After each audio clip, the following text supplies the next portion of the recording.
Bom dia a todos. Vamos então retomar aí a nossa discussão, o nosso bate-papo do ponto onde paramos ontem. Ontem nós fizemos uma introdução sobre os contratos, falamos de algumas questões pontuais relacionadas à formalização, prorrogação, e agora vamos entrar mais a miúde na discussão a respeito do tema contratos administrativos, iniciando o nosso dia com a estrutura e as cláusulas necessárias em todos os contratos.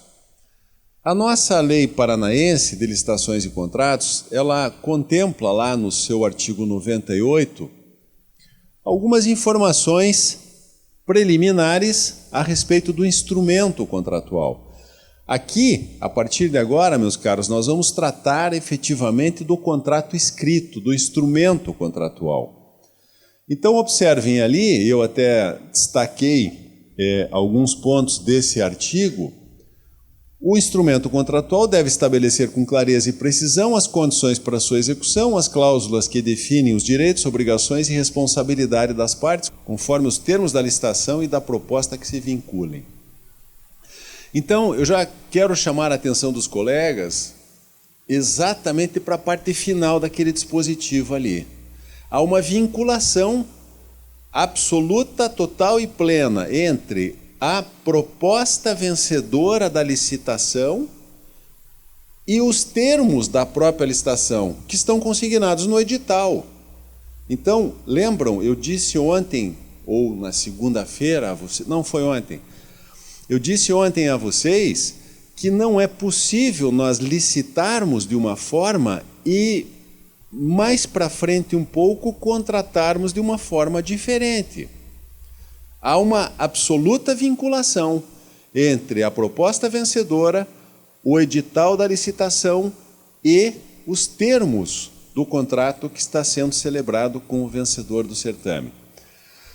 Muito bem, da nossa lei estadual, nós precisamos pensar do artigo 99 as cláusulas necessárias neste instrumento de contrato. Então vejam só o que diz o artigo 99. Cláusulas necessárias em todo instrumento contratual e no que couber, em carta contrato, nota de empenho, ou seja, naquelas hipóteses em que nós substituímos o instrumento contratual, nós vamos, no que couber, fazer constar destes outros instrumentos hábeis estas informações necessárias. Muito bem. Nome das partes, representantes, finalidade, ato que autorizou, número do processo da licitação ou da contratação direta. Aqui não há grandes questões a serem comentadas com vocês. Eu apenas gosto muito de lembrar de algo que muitas vezes me salta aos olhos. A questão das partes contratuais. Quando nós falamos em partes contratuais, nós precisamos, desde logo, imaginar que parte contratual pode ser parte contratual todo ser que tenha personalidade jurídica. E, por conta disto, por ter personalidade jurídica, tem capacidade contratual. Eu digo isso porque, às vezes eu morro de rir. Pego um contrato, vejo lá, contratante, Prefeitura Municipal de Licitópolis. Prefeitura nada mais é do que o prédio onde está instalado a sede lá, o paço municipal. Quem tem capacidade contratual e postulatória perante o judiciário não é a prefeitura, é o município. O município é que tem personalidade jurídica. É um mero preciosismo meu. Muito bem. O objeto também deve se constituir em cláusula contratual, regime de execução e forma de fornecimento, ou forma de fornecimento, Preço, condições de pagamento, data-base, periodicidade do reajustamento de preços, atualização monetária entre a data do adimplemento das obrigações e do efetivo pagamento. Nós vamos, daqui a pouquinho, entrar neste tema que eu acho muito interessante discutir com vocês, que é o tema do reajuste, do reequilíbrio. No âmbito federal, nós temos uma outra figura jurídica que se chama repactuação de preços, enfim, e uma série de questões que nós precisamos discutir e esclarecer a vocês. Mas eu quero apenas, desde logo, chamar a atenção dos colegas para essa parte final aqui, atualização monetária entre a data do adimplemento das obrigações e do efetivo pagamento. Isto aqui implica em dizer que se a administração pública atrasa no pagamento, ela é obrigada, evidentemente, a pagar extemporaneamente com a atualização monetária devida. Então, nasce para a própria administração pública uma obrigação de fazer alguma coisa, de fazer algo em razão da sua mora. E quando falarmos do pagamento com atraso, um pouco também mais para frente, eu quero tecer ainda outros comentários a respeito desse ponto. Temos ainda, como cláusula contratual, prazos de início das etapas de execução, conclusão, entrega, observação, recebimento definitivo, o crédito pelo qual correrá a despesa, as garantias, se exigidas. Embora eu não tenha colocado, inserido no nosso programa aqui de contratos, mas quando nós falamos em garantias, é preciso apenas nós lembrarmos a existência de duas espécies de garantias que podem ser exigidas nas licitações e nos contratos. Nós temos uma garantia de proposta, que, se exigida, esta garantia de proposta é qualificação econômico-financeira, ou seja, é requisito de habilitação. E nós temos uma outra espécie de garantia, que é a garantia de execução contratual. A garantia de proposta, se exigida pelo edital da licitação, todos os licitantes devem apresentá-la como condição de habilitação. Por outro lado, a garantia de execução de contrato, se exigida pelo edital, cabe somente ao vencedor da licitação apresentá-la no momento oportuno, que é a celebração do contrato. Então, faço esta observação e ainda uma outra observação com relação agora especificamente à garantia de proposta. Eu costumo ver com uma certa frequência alguns editais de licitação estabelecer no edital a exigência da garantia de proposta. Muito bem, até aqui tudo bem, não há problema algum, isso é uma faculdade, é um poder discricionário que tem a administração pública ao elaborar o instrumento convocatório de fixar essa exigência de habilitação. Ponto. O problema que eu vejo em muitos editais é o seguinte: o edital exige a garantia de proposta e exige que os licitantes a apresentem em momento anterior ao depósito dos envelopes. Garantia, por exemplo, a garantia de proposta deve ser entregue com 3 dias de antecedência da data fatal para entrega dos envelopes. Isto é absolutamente impossível de ser sustentado sob a ótica jurídica. Por duas razões muito simples. A primeira delas, garantia de proposta, se é exigência de habilitação, e de fato é, como diz a lei, ou melhor, pode ser exigência de habilitação, como diz a lei, se se trata de exigência de habilitação, ela deve ser implementada num único momento, junto com a entrega dos envelopes. Esta é a primeira razão. A segunda razão, se o edital estabelece que a garantia de proposta deve ser entregue em momento anterior aos envelopes, isto pode gerar um problema maior até no meu modo de ver.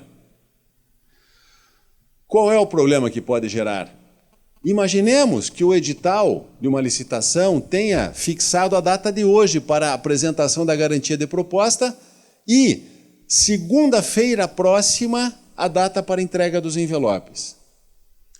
Muito bem, expirado o prazo para a garantia de proposta, que é hoje, amanhã, sexta-feira, eu bato a porta daquela entidade pública, na condição de licitante, de cidadão, seja lá qual for a minha condição, e pergunto à administração, eu gostaria de saber quem é que depositou a garantia de proposta. E a administração responde para mim, lamentavelmente só a sua empresa depositou a garantia de proposta. Muito bem. Na segunda-feira eu vou entregar os meus envelopes. Qual será o meu preço ofertado na segunda-feira? Evidentemente que vai ser o maior possível. Então isto frustra a competição e frustra também, afronta, no meu modo de ver, o princípio da impessoalidade, o princípio da igualdade numa licitação. Então, por estas duas razões, eu digo a vocês, garantia de proposta, ser exigida, é condição de habilitação. E se é condição de habilitação, ela tem que ser implementada num único momento, que é o momento adequado para a entrega dos envelopes, e não em momento anterior à entrega desses envelopes. Muito bem. Direito e responsabilidade das partes e penalidades cabíveis. Nós vamos tratar com vocês ainda aqui, nestes nossos encontros, sobre as sanções cabíveis. Mas, desde logo, eu chamo a atenção dos colegas para um detalhe muitíssimo importante. E que, de vez em quando, eu vejo em alguns editais erros desta natureza. O edital de uma licitação, ele deve estabelecer as sanções cabíveis, sanções que podem ser aplicadas aos licitantes e ao contratado. Porém, vejam só, se o edital cogitar da sanção de multa, não basta o edital dizer que o contratado ou que o licitante está sujeito à multa. Se o edital só disser isto, não teremos como aplicar essa sanção. Por quê? Porque o edital precisa, na verdade, quantificar esta multa, que pode ser de duas espécies, moratória e compensatória. Ainda vamos discutir isto com vocês e explicar isso melhor. Mas chamo esta atenção. Em se tratando de penalidades, dois aspectos precisam ser destacados aqui. Primeiro, o relacionado à multa, que ela deve estar quantificada no edital de uma maneira muito clara. E um outro problema que temos relacionados às sanções é que não há, pelo menos na lei federal, na lei paranaense houve um certo avanço, na lei federal não há tipificação de condutas reprováveis com a fixação das correspondentes sanções. Isto faz com que, muitas vezes, o administrador público se sinta à vontade, absolutamente à vontade, para, em face de uma conduta reprovável, ele, ao seu bel prazer, escolher a sanção cabível para aquele caso concreto. Mas isso nós ainda vamos também discutir mais a miúde com vocês. As hipóteses de rescisão devem estar previstas no nosso instrumento convocatório. O reconhecimento dos direitos da administração em caso de rescisão administrativa por inexecução total ou parcial do contrato, as condições de importação, na hipótese de licitações internacionais, especialmente, vinculação ao edital da licitação, ao termo da dispensa ou da inexigibilidade, ao convite, à proposta do licitante vencedor. Mais uma vez aqui nós temos aquele princípio jurídico da vinculação ao instrumento convocatório, a legislação aplicável à execução do contrato, especialmente aos casos omissos, a obrigação do contratado de manter durante toda a execução do contrato, em compatibilidade com as obrigações por ele assumidas, todas as condições de habilitação quando exigidas na licitação.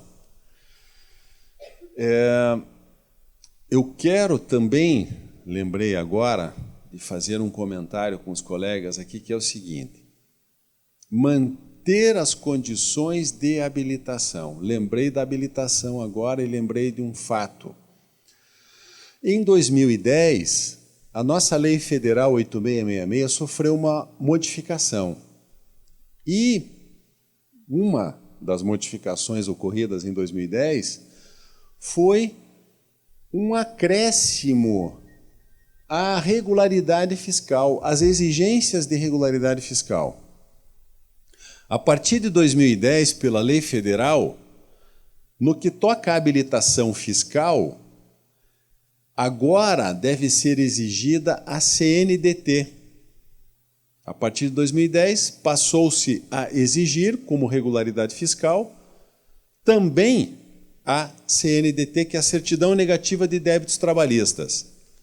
Uma dúvida que pode surgir, especialmente para nós aqui no Paraná, que temos uma lei paranaense de licitações e contratos, é a seguinte: na nossa lei do Paraná, não há esta exigência da CNDT. Até porque a lei é de 2007 é anterior a 2010. A Certidão Negativa de Débitos Trabalhistas surgiu só em 2010 e a nossa lei é de 2007. Nós teríamos que passar a exigir nos nossos editais também a CNDT, mesmo a nossa lei paranaense não tendo contemplado esta modificação? Sim ou não? Me parece que a resposta é afirmativa. Nós temos sim que também nos nossos editais passar a exigir a certidão negativa de débitos trabalhistas, porque trata-se efetivamente, pelo menos a meu juízo, de uma norma geral que é fixada pela União.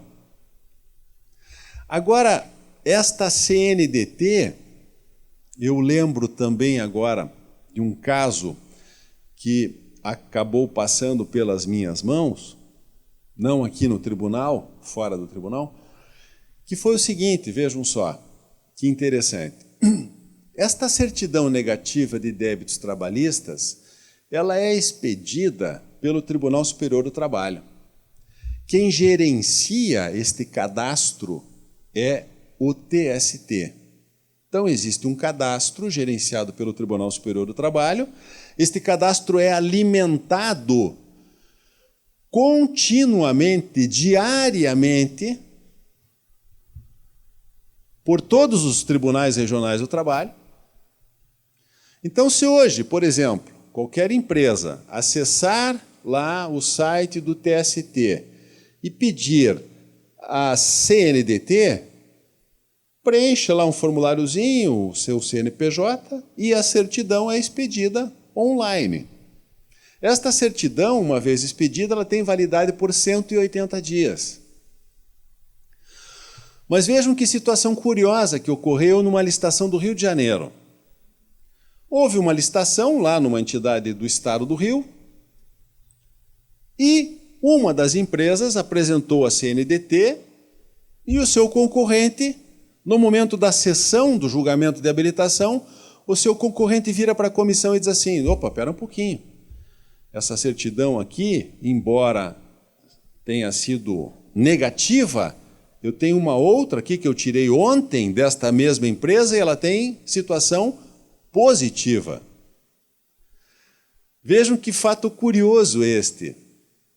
Como esse cadastro nacional, gerenciado pelo TST, é alimentado diária e continuamente, quando aquela empresa que apresentou a certidão negativa de débitos trabalhistas, quando ela foi obter a certidão do TST, ela realmente não tinha débito algum na Justiça do Trabalho. Mas como a alimentação desse cadastro é diária, no dia seguinte apareceu um débito para ela. E aí? O que fez a comissão? A comissão acabou inabilitando aquela empresa no momento da sessão pública de habilitação. Aquela empresa, inconformada com a sua inabilitação, ingressou com recurso administrativo, o recurso foi julgado improvido, ela impetrou mandado de segurança. E, em sede de judiciário, ela conseguiu eliminar, foi reintegrada a licitação. Por quê? Porque o judiciário entendeu que esta certidão negativa ela tem um prazo de validade fixado por lei que é de 180 dias. Então, se nós obtivermos hoje esta certidão com validade de 180 dias, ainda que amanhã caia um débito trabalhista nas costas daquela empresa, ela tem a certidão válida por 180 dias. Foi o que decidiu o judiciário no Rio de Janeiro. E também, já que nós estamos aqui, a gente vai falando e vai lembrando dos fatos, não é? Há um outro dado também interessante de nós discutirmos com vocês a respeito desta CNDT. Em 2010, eu disse a vocês que uma lei ordinária acresceu a 8666 esta exigência da CNDT, Certidão Negativa de Débitos Trabalhistas. Só que esta CNDT, na Lei de Licitações Federal, ela foi incluída esta exigência na regularidade fiscal, no artigo 29.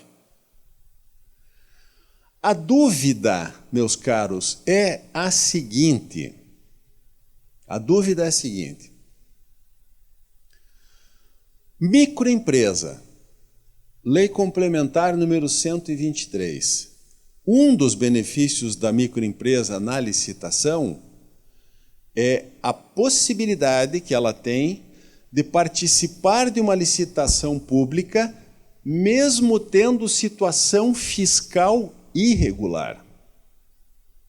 Este é um benefício que tem a microempresa ou empresa de pequeno porte na licitação hoje, por força da Lei Complementar 123. Então, se nós instaurarmos uma licitação aqui no Tribunal de Contas e a esta licitação acudir ao chamamento público uma microempresa e ela, ao se apresentar à nossa licitação, ela tiver situação fiscal irregular, ela não pode ser inabilitada. Ela está autorizada a participar da licitação e se lá na frente ela for declarada vencedora, nós teremos que conceder a ela, hoje não é mais 2 dias úteis, são 5 dias úteis, para que ela sane o defeito na habilitação fiscal. Muito bem, a dúvida é a seguinte. Se esta microempresa, ela pode ter situação, ela pode ter débitos trabalhistas, estes débitos trabalhistas da microempresa estão abrangidos pelo benefício da Lei Complementar 123? Em outras palavras, uma microempresa participa de uma licitação do tribunal. Ela tem certidão positiva de débitos trabalhistas. Como a 8666 contempla no artigo 29 habilitação fiscal, lá está inserida na habilitação fiscal a negativa de débitos trabalhistas, a dúvida é esta. A microempresa, tendo certidão positiva de débitos trabalhistas, ela goza do benefício de participar da licitação ou não? A resposta que pelo menos passa pela minha cabeça é negativa. Por quê? Primeiro, o legislador lá federal cometeu mais um equívoco, a meu juízo. Não deveria ter inserido a certidão negativa de débitos trabalhistas na regularidade fiscal. Se a intenção era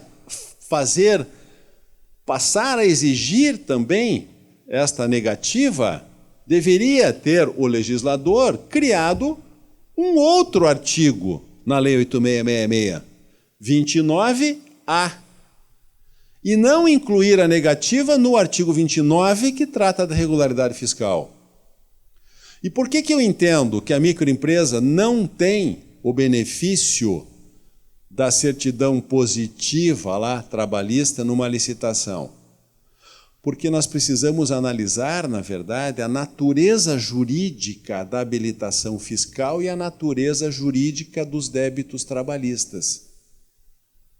O benefício que foi outorgado pela Lei Complementar 123 às microempresas diz respeito à habilitação fiscal. Qual é a natureza jurídica da habilitação fiscal? Fisco, tributos. Qual é a natureza jurídica da certidão negativa de débitos trabalhistas? Não é fiscal, é social. A certidão negativa de débitos trabalhistas, ela atesta que aquela empresa, seja grande ou pequena, não tem condenações na Justiça do Trabalho, com trânsito em julgado, pendentes de pagamento. Então, ela não tem natureza fiscal, ela tem natureza social. E, portanto, resumindo, se uma microempresa participa de uma licitação e tem lá uma certidão positiva de débitos trabalhistas, ela tem que ser inabilitada sumariamente. Pois bem, vamos adiante. Obrigação do contratado manter... Aqui eu achei estranho até essa disposição da nossa lei paranaense, porque, na verdade, observem, há uma repetição do comando. A única diferença está aqui. Os dois incisos obrigam o contratado a manter todas as suas condições de habilitação assumidas na licitação. Mas o inciso 15 apenas acrescenta, inclusive de apresentar ao setor de licitação, ao setor de liberação de faturas e, como condição de pagamento, os documentos necessários. Isso nem precisaria estar na lei, a meu juízo. E, aliás, eu quero aproveitar o momento para dizer o seguinte, expressar aqui a minha opinião. No inciso 15, está dito na lei que há uma vinculação entre a manutenção das condições de habilitação e o pagamento devido ao contratado. Mas aí eu pergunto a vocês, e se eu firmei um contrato com o Tribunal de Contas aqui do Estado, participei de uma licitação, firmei um contrato com o Tribunal, passei pelo crivo da habilitação na licitação, estou na execução plena do meu contrato. Durante a execução do meu contrato, vocês detectam que eu perdi a minha condição de habilitação. Um exemplo muitíssimo comum. Eu passei a ser devedor de tributos. A minha certidão lá no INSS passou a ser positiva, a CND passou a ser positiva. Ou o FGTS passou a ser positiva a certidão. Eu perdi a minha condição fiscal. Vocês podem reter o meu pagamento? Esta é uma questão muitíssimo controvertida. A nossa lei estadual diz que é condição de pagamento a manutenção das minhas condições de habilitação. Mas e se eu prestei o serviço adequadamente? A administração pode reter o meu pagamento? Ainda que a lei diga isso aqui, a resposta que eu dou é negativo. Por quê? Porque haveria um enriquecimento sem causa do Estado. Haveria um enriquecimento ilícito por parte do Estado. Tá, mas aí vocês devem estar pensando, mas o que eu faço então? Se o meu contratado perdeu a condição de habilitação, o que eu faço? Tenho que efetuar o pagamento? Tenho. Mas e daí? E a continuidade da execução contratual? Aguardemos os próximos capítulos. Tem um tópico aqui no nosso programa que eu vou tratar especificamente disso. Muito bem. E ainda, como cláusula contratual, nós temos que inserir nos nossos contratos aquela cláusula que trata do foro para dirimir eventuais controvérsias relacionadas ao nosso contrato. E a lei diz que, nem poderia ser diferente, que é o foro da capital do estado do Paraná, o foro da própria administração para dirimir questões contratuais, salvo o parágrafo 3º do artigo 78, que trata de contratações levadas a efeito por entidades sediadas fora do país. Que nós não temos, pelo menos não me ocorre agora, nenhum caso nesse sentido. Pelo menos aqui no Paraná. E, por fim, a competência para contratar. A nossa lei diz que são competentes para celebrar contratos os chefes de poder, o presidente do Tribunal de Contas, o Procurador-Geral de Justiça, os titulares das entidades públicas da administração indireta ou quem deles receber delegação. Então, esta competência ela pode ser delegada por ato formal, não há problema algum. Qualquer uma destas autoridades pode delegar a competência para contratar.